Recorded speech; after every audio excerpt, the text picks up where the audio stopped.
Hola a todos.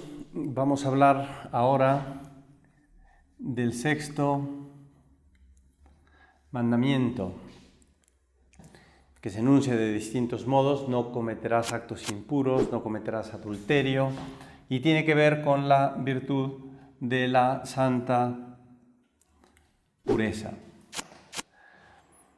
Un tema amplísimo, no sé cuántas clases nos llevará, pero de entrada me parece a mí que el enfoque de todo este capítulo o de todo este mandamiento tiene que empezar por una idea central, y es que Dios, como dice San Juan, es amor. La esencia de Dios, lo que Él es, digamos, internamente, es que es puro e infinito amor. Es probable que lo hubiera yo dicho en las clases de la Trinidad, pero San Agustín decía que Dios Padre es el amador, Dios Hijo es el amado y Dios Espíritu Santo es el amor entre los dos. De manera que, pues ese decir Dios es amor tiene esas vertientes en cada una de las personas. En general conocemos que el Espíritu Santo es el amor, pero se podría decir que eso no se limita al Espíritu Santo, ¿no? Dios es un misterio de comunión amorosa. Las tres personas están continuamente dándose cariño, por decirlo de alguna manera. Bien, y decía que este me parece que tiene que ser el contexto a partir del cual se encamine, se vea el sexto mandamiento y toda la virtud de la santa pureza. ¿Por qué? Porque en definitiva se trata de que se oriente todo hacia el amor. Uno de los primeros puntos que se han de tocar aquí es que nosotros fuimos hechos a imagen y semejanza de Dios. De manera que hay una exégesis amplísima acerca de la imagen y la semejanza de Dios. No me meto en este momento en los distintos detalles porque tiene que ver con la gracia, tiene que ver con el hecho de que tenemos inteligencia y voluntad, porque Dios es un ser espiritual y por tanto dotado de inteligencia y voluntad. Pero, insisto, al margen de la inteligencia y la voluntad o de la espiritualidad o, pues no sé, la gracia, como decía, otros puntos que se pueden derivar de este haber sido creados a imagen y semejanza de Dios, sí podemos concluir que el hombre es un ser para el amor. Fuimos creados por el amor y creados, podríamos decir, para el amor. Nuestro fin es amar. De hecho, se puede decir que una persona no se realiza o no se complementa, por decirlo de alguna manera, si no ama. Es tan radical la necesidad del amor para la persona humana que quien no lo tiene acaba su vida. O se puede decir que dependemos enteramente del amor.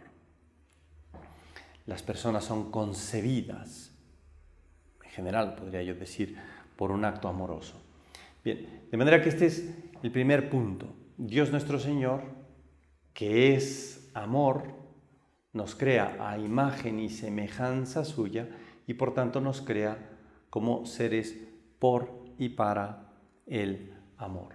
De manera que de aquí se va a derivar que si este hombre, por hombre se puede entender hombre y mujer, creado para el amor, pues resulta que vamos a dividirlos, tenemos al hombre y a la mujer creados para la donación mutua.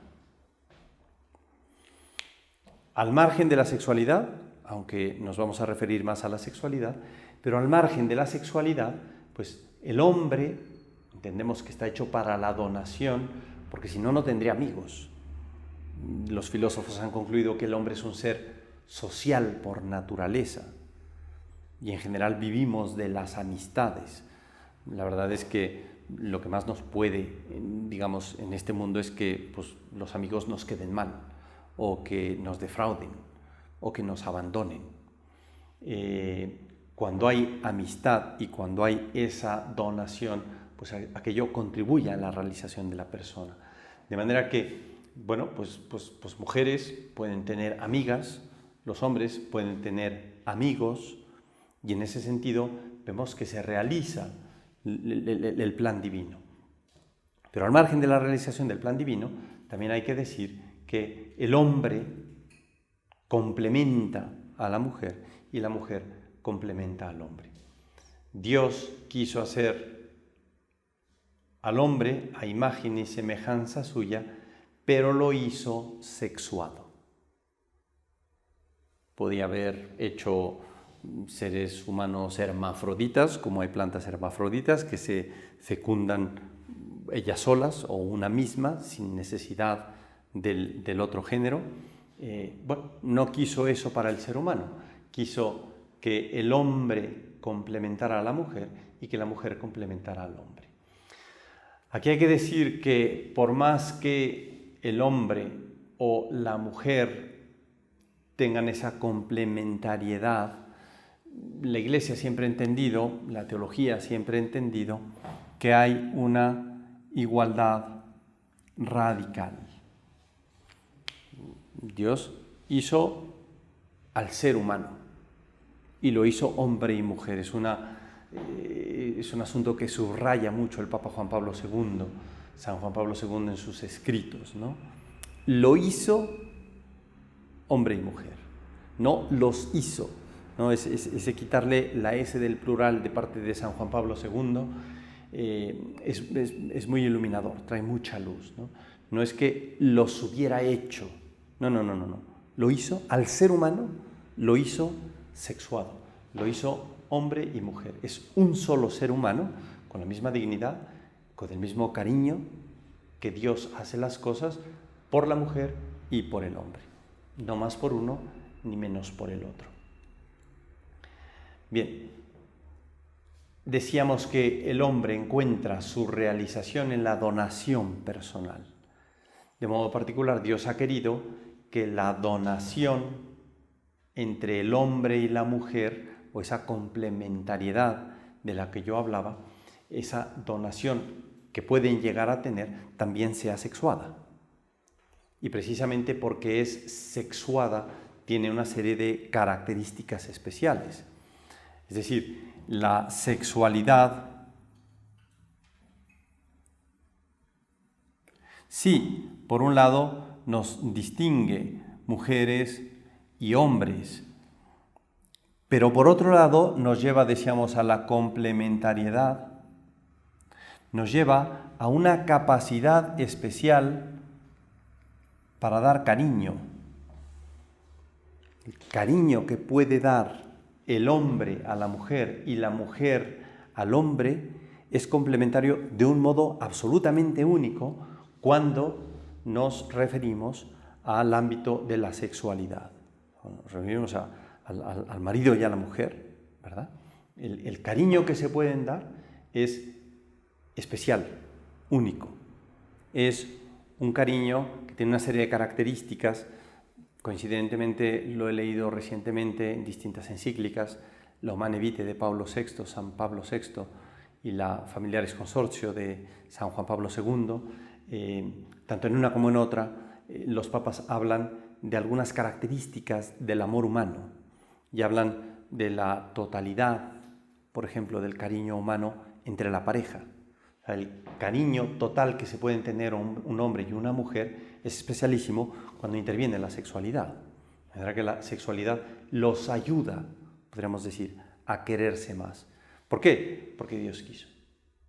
Dios quiso que el modo de quererse más el hombre y la mujer también tuviera su vertiente sexual. Bien, habiendo dicho todo esto y entendiendo que esto pues, tiene que ver con la santa pureza y el sexto mandamiento, el catecismo de la Iglesia Católica, muy atinadamente, podría yo decir, trata casi como primer tema, una vez que entra a este mandamiento, la virtud de la castidad. Uno diría, bueno, vamos a ver, vamos a hablar de la sexualidad como que la castidad. Tiene muchísimo sentido, diría yo, porque además de que nacemos solos, es a menos que alguno sea cuate o gemelo o sean triates o lo que fuera, pero incluso en ese caso nace cada ser humano independiente. Y si nacen juntos o comparten el seno juntos porque son gemelos o lo que fuera, son independientes, son individuos.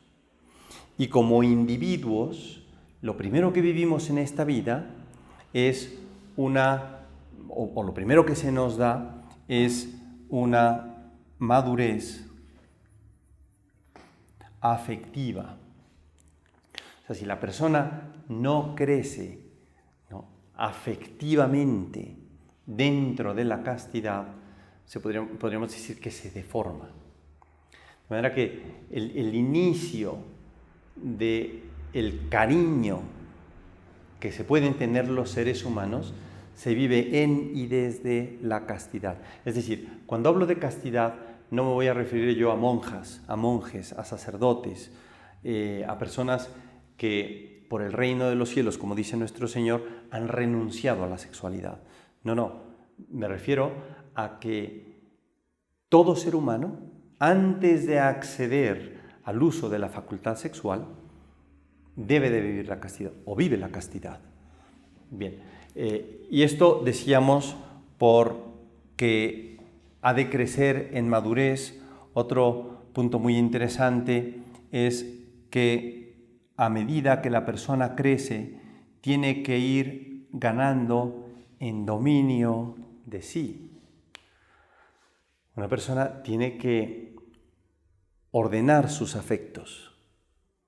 Y yo creo que esto pues es importante entenderlo.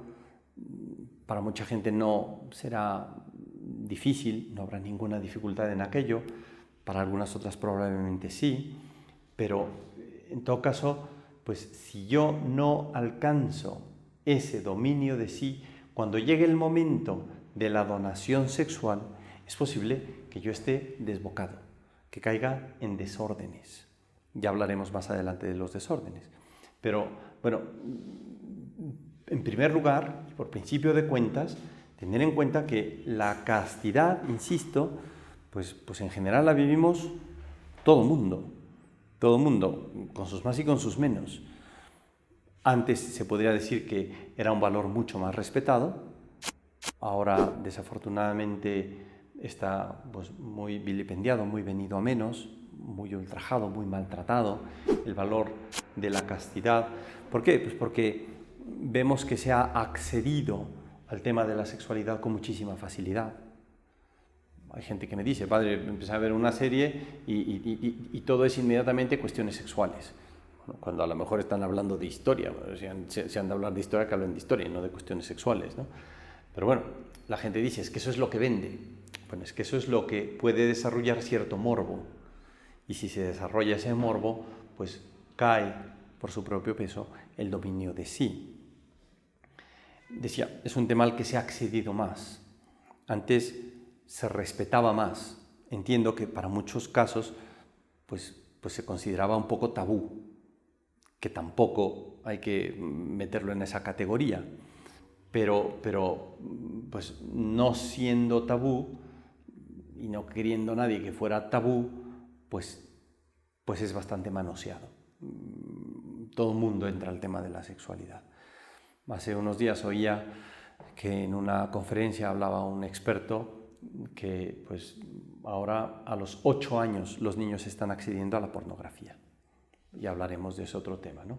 Pero que tengan acceso a los 8 años, pues sí, desafortunadamente les va a crear una serie de desviaciones con respecto al dominio de sí.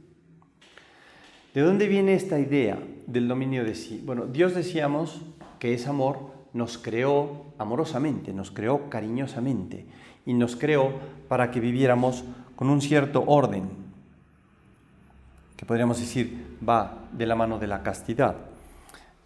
Este orden se alteró, me parece que ya lo mencioné en una de las clases cuando hablábamos del pecado original, se alteró cuando Adán y Eva pecaron. Adán y Eva vivían en una armonía con la cual se veían y se respetaban. Se veían y se infundían respeto el uno al otro. Y la Iglesia no tiene ningún problema en decir que estaban desnudos, porque así lo dice la Biblia. Entonces, pues desnudos veían la belleza de lo que Dios había creado. Y no había ningún problema. Cometieron el pecado y después del pecado se rompió la armonía, ¿no? Este orden pues se fue al garete y con el desorden que entró también la concupiscencia. Y por esa concupiscencia tenemos deseos que van pues eso, en contra del orden y por encima del dominio de sí mismos. Cuando nuestro Señor nos creó, parte de este orden era que la inteligencia y la voluntad dominaran sobre las pasiones. Vamos a poner aquí abajo las pasiones, ¿no? El problema es que esto se desordenó, de manera que muchas veces las pasiones están por encima y la inteligencia y la voluntad están por debajo, desafortunadamente. ¿Y con eso qué tenemos? Pues tenemos personas que querrían portarse racionalmente, pero se portan irracionalmente. Bien, bueno, todo esto, digamos, a manera de introducción de lo que Dios nuestro Señor ha querido para el hombre. No ha querido limitaciones, tabús, miedos ante el tema de la sexualidad. La Iglesia no tiene ningún problema en tratar este tema, precisamente porque viene de Dios. Fue Él el que nos quiso sexuados, de manera que la Iglesia entiende la maravilla de la sexualidad. Porque, como decíamos, yo no sé si ha salido, pero precisamente la donación ya dentro del ámbito de la sexualidad del marido y de la mujer es fecundo, es fructuoso, ¿no? Sabemos que es un cariño tan especial que esto viene también, en muchas ocasiones, con el fruto. El fruto. El Papa Juan Pablo II decía que él se da por completo, ella se da por completo, él da su cuerpo, ella da su cuerpo, él da su vida, ella da su vida, y los dos dando su cuerpo, su todo, su vida, pues dan una nueva vida. Eso es el bebé, eso es el bebé, el fruto del cariño de los padres que han buscado, ¿verdad?, cooperar con Dios precisamente en el orden que Dios estableció. Bueno, pues lo dejamos aquí de momento y ya seguiremos la próxima semana. Muchas gracias.